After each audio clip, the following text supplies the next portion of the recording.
I just want to say, I want to talk a little bit about a place where I really think we can agree in concept, even though Mr. Pruitt points out some of the, maybe we haven't gotten it quite right in terms of regulating, but that's methane.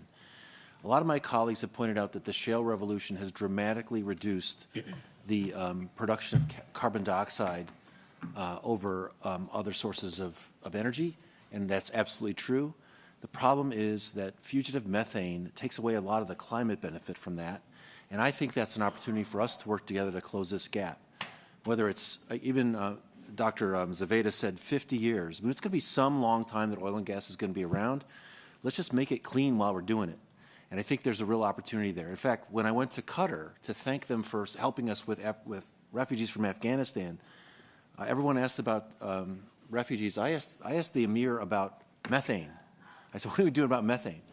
This is something where we can really, I think, come together and agree. It is complicated. When I visited Texas Tech, we visited with the Petroleum Engineering Department there. It's not easy to get right. I commit to working with you to get the mechanics of it right, because I think we owe you that. We want to get it right. We don't want to be wasting money or product. But I think it's an opportunity in concept. If we can work together, we can tone down the rhetoric around oil and gas a little bit, even as other sources of energy help diversify our economy. And Mayor, I would say that's important to you, because I didn't hear, to be honest with you, I heard that right now Midland's killing it. Congratulations, right? So right now, we're not looking at a lot of downsides, but you're concerned about the talk, what you hear about the future.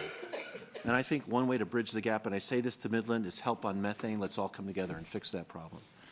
Mr. Pruitt, you did mention the problems you had with the methane fee in the Inflation Reduction Act.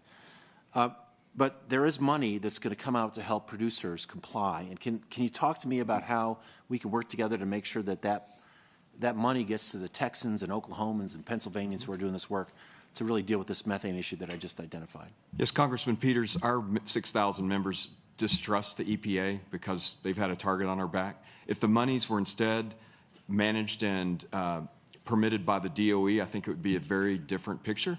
The concern is that in order to qualify for a grant from the EPA, you're basically going to lift the hood on all of your practices. And for some of the small operators who aren't in compliance with the coming regulations, that's a frightful process because they may be subject to fines for their noncompliance. And the irony is they're the ones that need the funding most, not my company, not Diamondback or Pioneer, because we're already in compliance.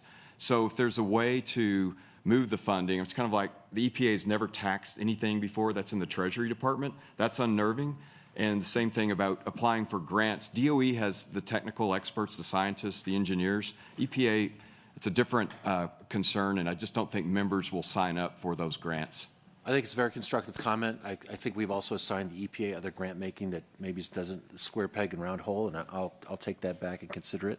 But in terms of the money, I want to make sure people understand that that the intent is to make sure that we can help people comply.